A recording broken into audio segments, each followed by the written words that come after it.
Hi guys. So we have a pretty topical video today. Rainbow High, right? We've all seen the big rebranding by now, which has left a ton of people asking why. Why are they doing this? Why are they changing everything? And in this video, I'm not here to answer those questions. Okay, that might have been a bad hook, but I've given a lot of thought to this particular subject. There's already lots of videos out there already talking about it. So much speculation about what exactly is going on. And I want to do that too, naturally. But I thought that the best approach would be to look at everything. So I do want to talk about the rebranding, reboot, as some people are calling it, just not in this video because I've set up a little schedule for myself. In this video, I want to go over the evolution of Rainbow High as a doll line because its progress is something I've always found kind of fascinating and a little confusing too. And then in the next video, I will get more into the rebranding itself and discuss personally what I think is happening. So I guess this makes them a sort of unofficial part 1 and part 2. I've actually wanted to do a video like this for a while, but it was difficult to find a spot to start, because Rainbow High as a doll line is something that always seems to be changing or adapting in one way or another. So I could start this video, and by the time I put it out, it's already obsolete because Rainbow High is now something completely different, right? And it's just really interesting to me because that's so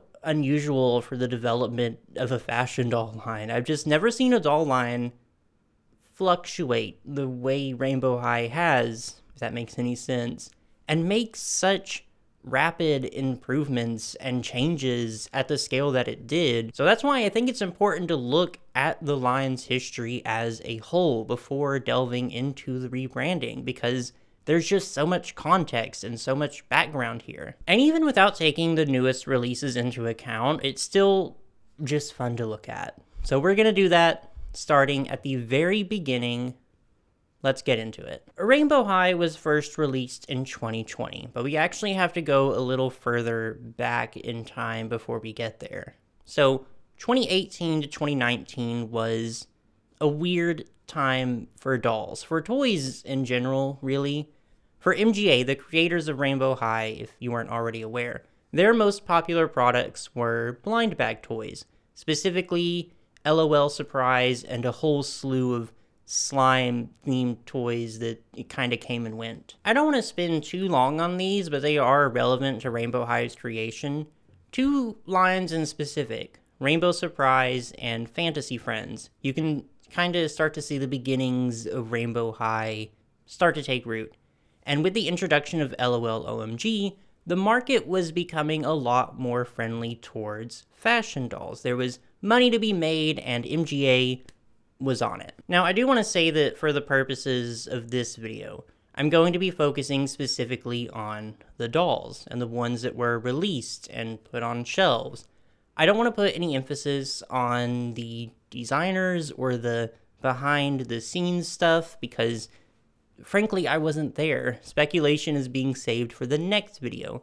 For this one, I want to go off the stuff that was actually tangible. And I don't really want to focus on like the animated series or stuff like that either. It's important, yes, but I think it would take up just a little too much bandwidth here. So, summer of 2020, Rainbow High officially drops Series 1. We get our core cast, Ruby, Poppy, Sunny, Jade, Skylar, and Violet. These were originally priced at around $25, and each came with a full second outfit, which was a fantastic price point even for 2020. Also, Series 1 managed to establish Rainbow High's core identity pretty early on. The concept revolved around fashion students at a specialized school, and likewise, a lot of the dolls were repping clothing that was inspired by real designer fashions. Ruby was wearing Supreme and Gucci. Skylar was in head-to-toe off-white. Sunny had a Dior jacket. And this is a common theme we'll see with Rainbow High. It becomes kind of a core tenet of its identity for a while, with mixed results, I'll say. And Series 1 overall, I think, is fine. A lot of it didn't age super well. I do think a lot of the fashions were pretty dated even by 2020 standards. But the important thing to note was that the quality was there. Absolutely. Every girl had soft, silky nylon hair. Sometimes you had to wash the crusty gel out of it to get there, but it was there. Very detailed faces, and the fashions, regardless of if they were your taste or not, were intricate and extremely well put together. The outfits had layers, had details, buttons and zippers, and things that were honestly we weren't used to seeing on dolls of this scale at this price point. However, there were already some pretty big criticisms popping up too.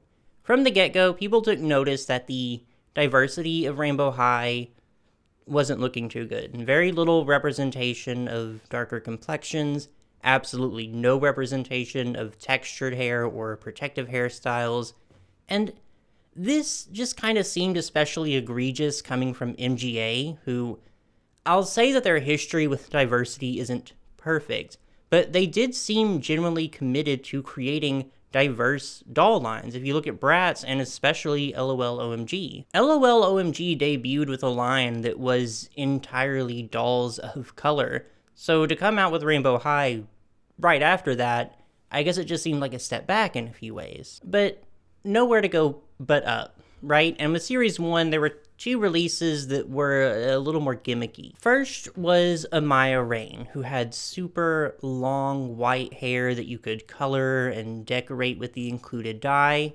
Salon playset sold separately, of course. And also Avery Styles, who came with this big rack full of extra clothing pieces. Also included were two wigs. Now, important note, both wigs were awful, just the worst. Everyone that I knew who bought this set hated them, and MGA would never, ever attempt something like this ever again with Rainbow High. I think Avery and Amaya must have kind of underperformed compared to Series 1, because it would be a while before MGA would really try to play with gimmicks again, and instead they would just focus more on the vanilla fashion doll aspect of Rainbow High. So later in 2020, around the end of the year, we would get our first budget line for Rainbow High. And we'll see, starting here, that MGA has a bizarre idea of what constitutes a quote-unquote budget line. But it was the cheerleading line, with each of the main girls from Series 1 in a customized cheer outfit. Notably, these came in smaller boxes and did not include the second outfit. So you'd think there would be a pretty significant price drop, right? No, these were $22 compared to the $25 of Series 1, so they were only $3 less. And there's still good dolls. I think as Rainbow High goes on, these in particular get a little forgotten because they just don't stand out too much compared to a lot of the later releases. And the price was just weird, right? Because it doesn't abide by the normal conventions of deluxe fashion doll and budget fashion doll. And that is a problem that will plague Rainbow High for its entire life. The prices are just, honestly, usually they're just complete nonsense. But yeah, the cheer dolls are cute. I honestly forget about them sometimes too, but they are important to mention because they're really the first time we see this issue of incredibly inconsistent pricing. I think the problem is not necessarily that MGA priced the cheer dolls too high, but rather that they priced Series 1 perhaps a little too low. And I'm talking purely from a business standpoint. Obviously, I would love every doll to be priced very low, but it did create a problem of giving consumers the expectation of $25 being the baseline of what the average Rainbow High doll with two outfits should cost. But right after the cheer line, we actually get Series 2 at the very beginning of 2021, or rather, the rest of Series 2. Bella Parker, who is officially a part of Series 2, was actually released a few months earlier than everyone else on account of her being a main character in the webisode series. But the Series 2 lineup included Bella, Stella, Karma, Crystal, a new look for Amaya, and Rainbow High's first boy doll, River. And now, Series 2 is interesting for a lot of reasons. For one, I, personally, think it's a bit of a step down from Series 1 in terms of design. Visually, I just don't think Series 2 is as strong as Series 1. And honestly, I think Series 2 is like Rainbow High's lowest point, which sounds incredibly mean, but if you know how things pick up from here, then I don't think that's an actual, controversial statement. There's also some evidence that Series 2 was the victim of some cuts happening here and there, presumably for budgeting reasons. For one, when Bella first came out, some of the boxes pictured Karma wearing a hat that was not included in the final release. Also, there were some late-state changes that weren't really for money reasons, rather due to the criticisms we mentioned earlier. So we start to see that Rainbow High is actually somewhat receptive to feedback on social media. So the character Crystal Bailey is an interesting case. When Series 2 was first teased, before we knew any of the characters or their names, the Indigo doll pictured had a considerably lighter skin tone than the final release.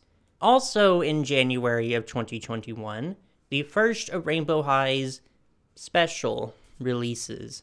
I put that in quotes because it varies extremely exactly how special these releases are. But anyways, Kaya Hart was released as a Valentine's Day celebration doll. And this was another sign of MGA's pricing being complete, absolute nonsense. She cost $40 upon release, which is not a terrible price for a collector's edition doll, but the issue was that there wasn't anything incredibly remarkable about Kaya that seemed to justify her being a special release at all. So, reception of Kaya was pretty mixed. There was a lot of criticism about the price, but some collectors were also happy that Rainbow High seemed interested in targeting an adult audience to begin with. And then Rainbow High would take another break from releases for a good 6 or 7 months. So it seemed like there was something resembling a release schedule until there wasn't, and that kind of organization would never happen again. So fast forward to late-ish summer of 2021.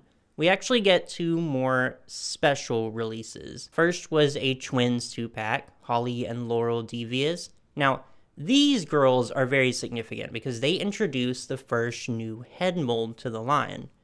Well, if you don't count River's head mold, but we don't need to count that one. But the twins use a head mold that had more almond-shaped eyes compared to the big circular eyes from the initial head mold. Another big criticism of Rainbow High was that every character had essentially the same exact face, which was actually kind of standard for MGA doll lines. So this was another sign that Rainbow High was actively listening and trying to incorporate feedback into future lines. And shortly after the twins is Jet Dawson, who is probably the first real attempt at a true-to-life collector's edition doll. So the system here was a little strange. Jet herself was not technically limited edition, but there was a limited edition version. The only thing being different was that these dolls had numbers on the box and on their clothing tags, numbered from 1 to 1000. I have pretty mixed feelings on Jet, because again, I don't think she was necessarily elevated too much from a standard Rainbow High doll, but I also don't really think that's a statement on Jet, so much as just a statement on what the standard for Rainbow High dolls was compared to other dolls on shelves, because it was already pretty impressive. And around the time of Jet's release, we start to see some more standard releases. First is Winter Break, which, funnily enough, also came out in the summer.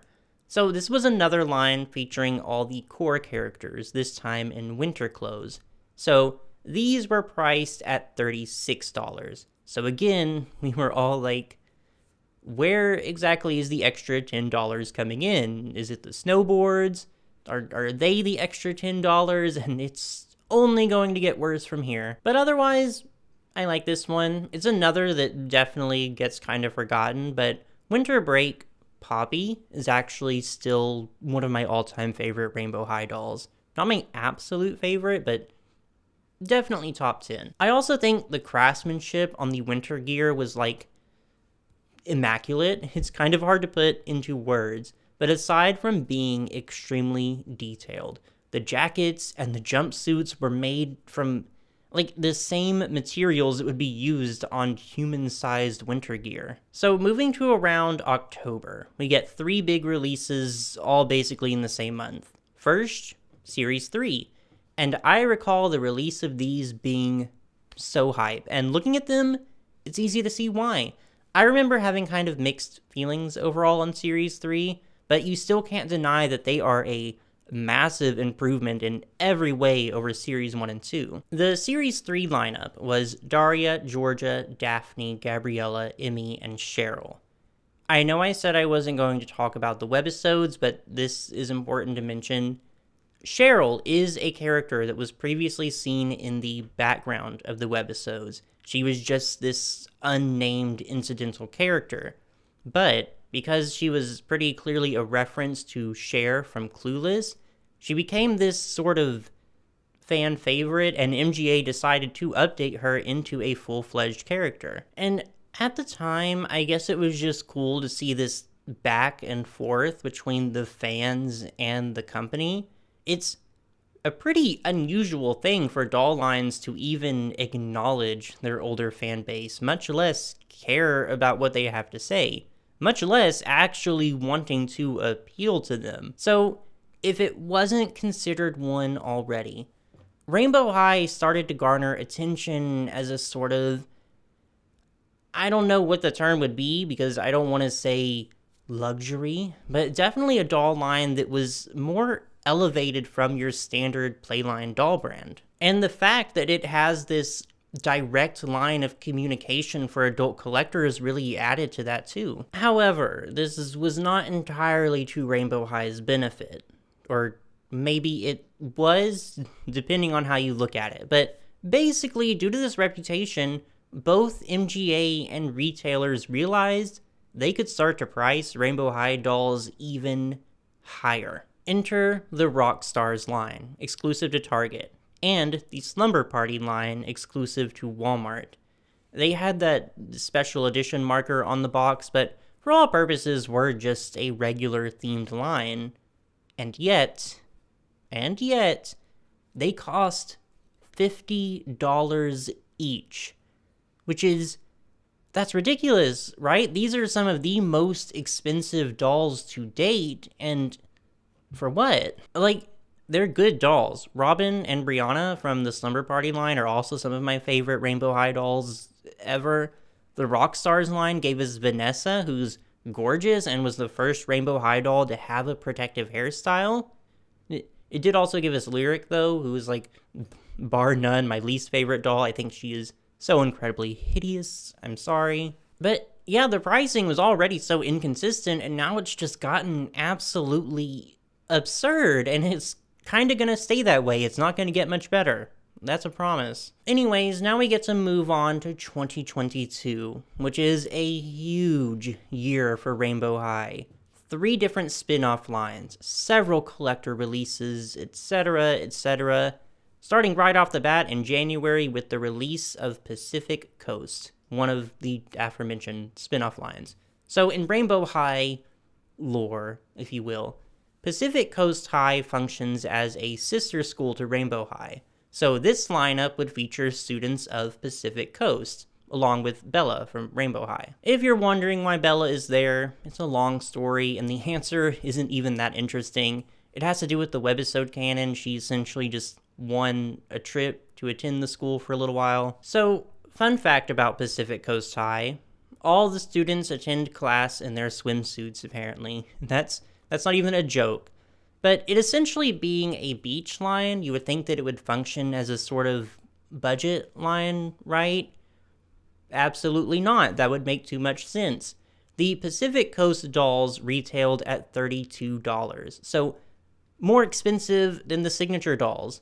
They did not come with second outfits, but they did come with a second pair of legs. So that way they could wear sandals, but You could switch them out to wear the arched feet to have other Rainbow High shoes if you desired. Also, the head mistress of Pacific Coast High is Paris Hilton, as in literally Paris Hilton. That's going to be important later. But we did see a lot more face molds coming out of Pacific Coast, so that was a good sign at least of what was to come. Then, in February, to celebrate Lunar New Year, we got another collector's release, Lily Chang.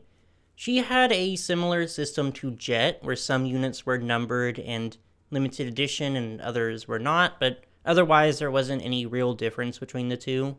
She was also Rainbow High's most expensive doll to date, at $80, and I actually feel like I'm being super repetitive to keep mentioning the prices, but it really is such an important factor when talking about Rainbow High's history. Anyways, I do think the price was a little, again, ridiculous, but otherwise, I love Lily. I think she is, I don't know, like peak Rainbow High to me. She is such a stunning, gorgeous, impressive doll, and honestly, really did kind of carry the weight and execution I would expect from a genuine collector's edition doll aimed at adults. She's really incredible, one of the best Rainbow High dolls, of course. Then the next month, in March, like I said, busy year, we get our second spin-off line, Rainbow High Junior High, which saw the characters reimagined as junior high students.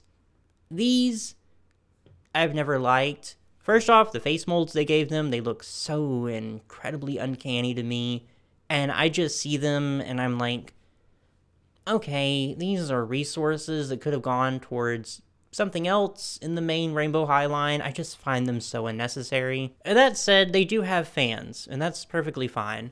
These were around $25, so with regular Rainbow High prices getting higher and higher, they were a good purchase for someone who maybe couldn't justify paying $50 to $80 for a doll. And good for younger kids, too, for the same reason. I'll go ahead and mention that they did get a second release in 2022 for Series 2. These came out around August of that year.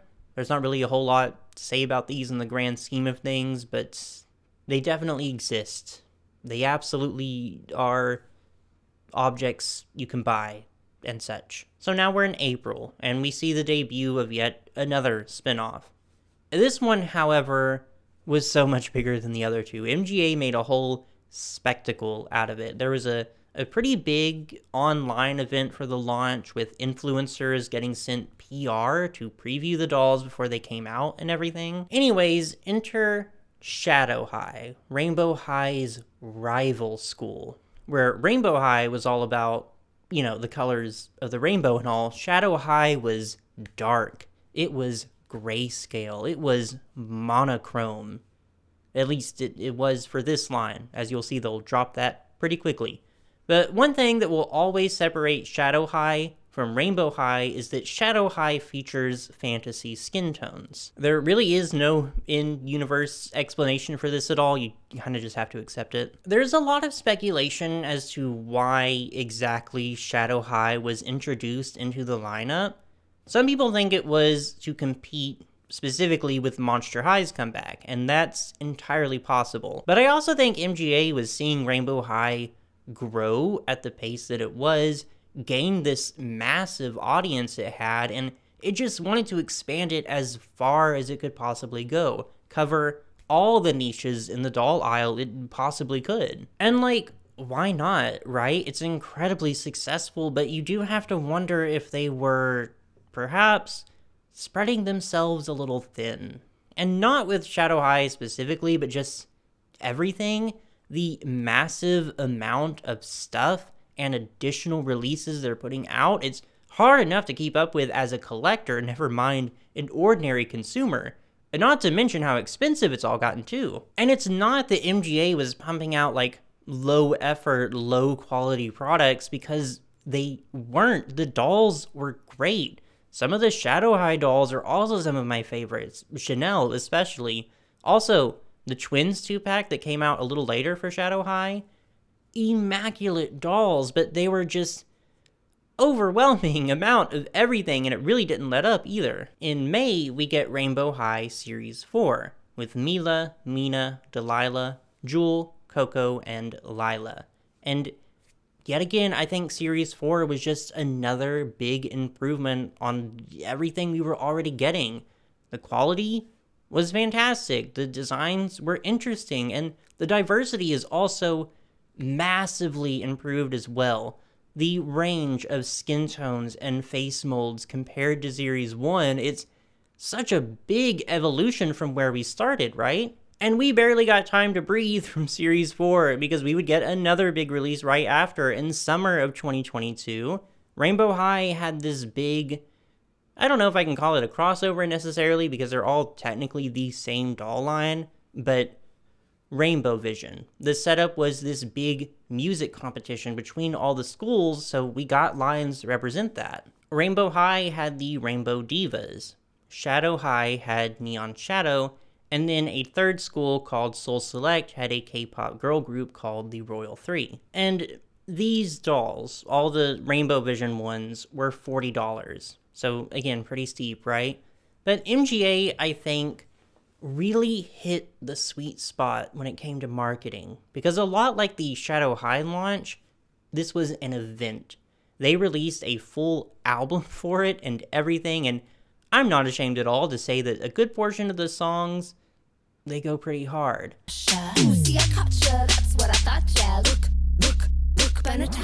But it just really made the launch of these really exciting, and it made hunting for the dolls, finding them, and just the community around it all really fun. And you'd think, okay, we've had two pretty huge launches this year. We're in the middle of the year. Maybe we can coast on these for a while and just let the dust settle for a little bit. No, absolutely not. More dolls. So starting in August, there were 3 pretty big collector releases that came out all pretty much one right after the other. Maria Garcia, who is themed after Dia de los Muertos, $130. Roxy Grand, who was kind of vaguely Christmas themed, sort of, but she came out the month after, $80. And the Paris Hilton collector doll, which came out later in the year in December, $100. And I think these dolls specifically really tested the limits of exactly how much people were willing to pay for Rainbow High dolls.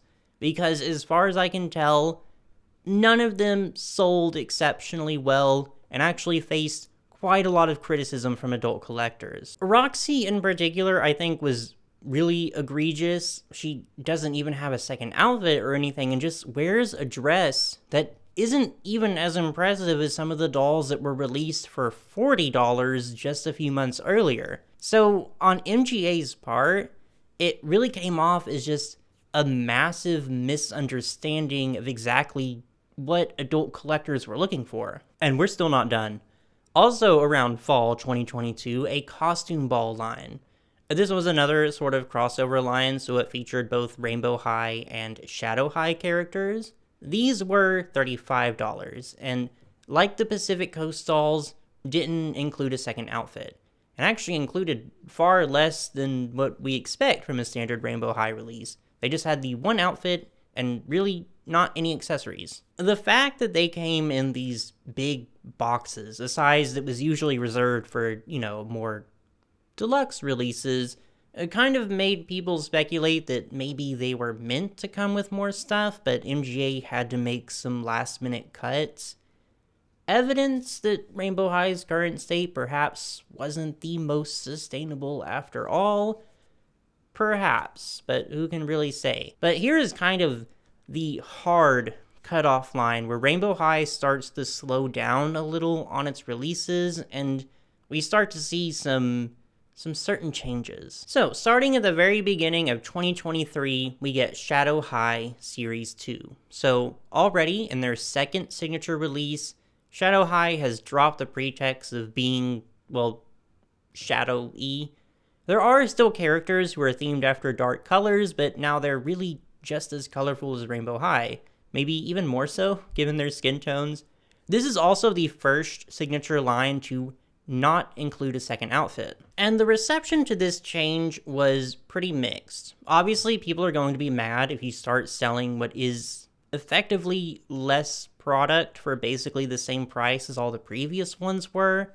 But a lot of people argued that, taking it all into consideration, $25 to $27 is a completely fair price to pay for one very high quality doll. And Shadow High Series 2 is obviously very quality, very impressive, with some very standout dolls in it, even with the cuts. Personally, I kind of see both sides, but the fact remains that extra outfits were such a core tenet of the Rainbow High experience up to this point, so removing them completely is going to be pretty disappointing for a lot of people. And I think, again, that's just an example of Rainbow High not necessarily doing anything wrong, but just setting itself up for something that wasn't sustainable in the long run. There's that word again, sustainable. It's an important word. So with Shadow High, of course, comes Rainbow High right afterwards with Series 5. And it's the same deal, no second outfit. And it's the same sort of argument, because there are obviously great dolls. It's a high quality product. There's still high effort releases, but they're just not at the standard we were used to. And there's the big question hanging in the air too of, like, if MGA is willing to cut second outfits, what else are they willing to cut out? And another thing to take into consideration is that Rainbow High is not performing badly by any means. Actual metrics are kind of hard to get a hold of because companies don't like making these things public, but consistently they are being named as usually being right behind Barbie as far as sales go. So you also have to wonder, if Rainbow High is doing so well, why are these cuts necessary in the first place? Is MGA being greedy, or are these high sales not necessarily translating into profits because there's still just too much stuff being put out, too much stuff still on shelves, too much? So that's a point that I think really puts into perspective how the toy industry works and why sales on a purely monetary level aren't the only metric of success. And I think I'll talk more about that in the upcoming video, but it's important, right? Because the average consumer isn't going to think about that. They're going to see their favorite doll line start making all these budget cuts, and they're going to assume that the company behind them is just being greedy and stingy, right? Summer of 2023. Yeah, they really slowed down on releases compared to 2022, but there's another junior high release. Sure, not too much to say about those. But also in summer, another Twins 2-pack, this time featuring Sunny and her twin sister Luna from Shadow High. This was a pretty anticipated release, and one I think went over really well. I think it definitely helped restore some goodwill from collectors who were maybe a little burned by releases at the start of the year. However, we're still seeing some evidence of cuts being made. This 2-pack was first teased in a TikTok. In it, you can see Sunny and Luna wearing the outfits from the release, but Luna's very noticeably has a bodysuit that's absent from the final release. Around the same time, we also get the Fantastic Fashion dolls. These were looks that were based on designs from the webisode series, but it was season 1 of the webisode series, so they came out like years after the point, but anyways. Second outfits, they're back. Fantastic Fashions is an interesting case because I do think this line was produced solely because of consumer demand. Considering how late they came out compared to the webisode they appeared in, I don't think MGA would have released this line at all if people weren't asking them to make dolls of these outfits they saw in the cartoon. These were $35, which is actually not a terribly inconsistent price point for what are clearly meant to be a pretty deluxe release. And it showed that MGA was capable of producing and releasing dolls at the standard of past releases. They're just kind of choosing not to, or at least not at the rate they used to. But I also think this line was in production, in the works, a lot longer than the other lines released this year. So that's why they're kind of an exception to the other 2023 releases. Following that release, the Color and Create dolls. These were dolls that came with pure white outfits and hair, along with markers you could use to color them. Interesting because not the kinds of dolls you would really target to a collector audience, right? Which Please don't misinterpret as me saying that's a bad thing. It's not. It's fine.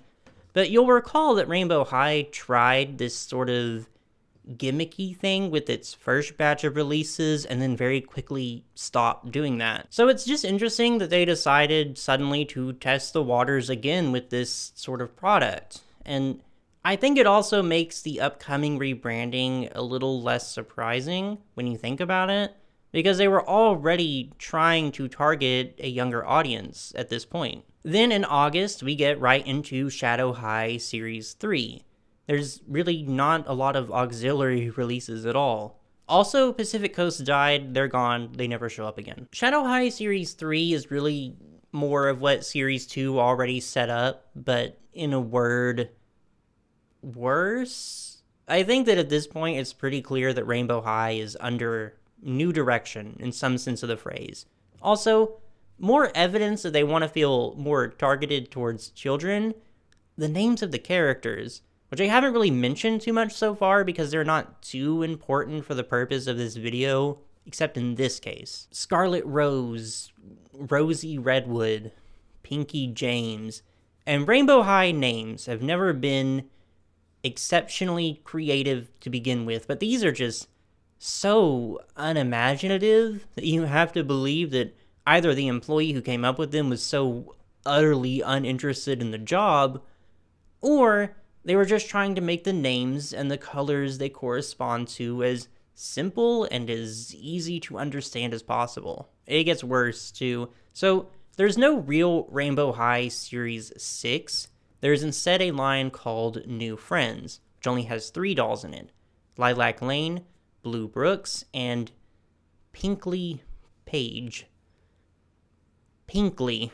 New Friends did introduce some new body types, though. Blue is on a shorter body, Lilac is on a taller body, and Pinkley has a curvier, fuller build. They are, so far, the only instance of these new body molds being used, because they're also the very last release for Rainbow High before we get to the rebranding, which I think points to this rebranding actually being a quite sudden decision.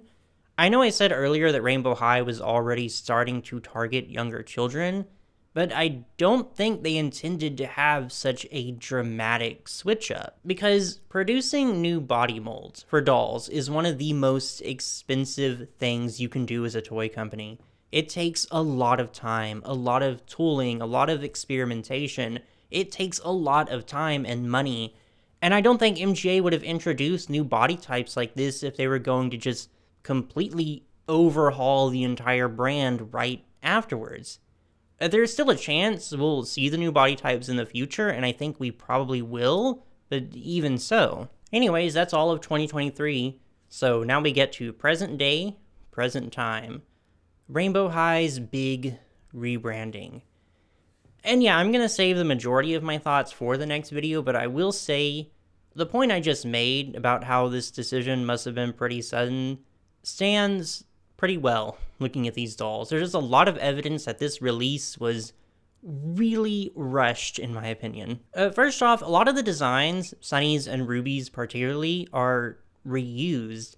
The pets, the slime, the shoes, etc. are reused gimmicks from other MGA lines, ones that predate Rainbow High. 2024 also sees Rainbow High's first real budget line. These were $15 swimsuit-themed dolls, and also the first release to feature only the standard 5 points of articulation. So they've been completely scrubbed clean of everything that previously gave them this reputation as a sort of collector's brand, which, again, please, I'm not saying is a bad thing, but it is really such a drastic change from what we've come to expect from Rainbow High. There's also very little evidence that MGA will be moving forward with Shadow High at this point. I don't really see them having a place in this new Rainbow High, but I guess we'll see. So we're definitely ending this little retrospective on an interesting note, which is exactly why I wanted to make this video, because it's really interesting to see it all timelined together, isn't it? Just how different Rainbow High was from year to year, and the ways MGA adapted the line both for better and for worse. Rainbow High is definitely one of a kind. I don't think there's any doll line that quite had the kind of life it had, which was a really chaotic, inconsistent life, but also one that garnered a huge community of fans and enthusiasts who... God, I sound like a documentary right now. But it is absolutely a unique doll line, and not only in that sense, but also the direct back and forth it had with collectors, too. I've never seen a doll line adapt its releases to directly address complaints and criticisms the way it did. So regardless of how you feel about the rebranding, I still think it's fun to just look back and appreciate the experience we were given over the last few years. And if you're interested in a deeper look at this last stage, the rebranding, please make sure to tune into my next video. I have a lot of thoughts and feelings I'm holding in right now, and I'm excited to get them out. But thank you all so much for watching. It's, of course, your turn now. Go down there in the comments and tell me your experience with Rainbow High, your perspective, your favorite releases, your least favorites, your thoughts on its evolution, what you think the peak of Rainbow High was. Anything and everything, tell me all about it. And when you're done with that, just be sure to like and subscribe for any future fashion doll content. Thank you.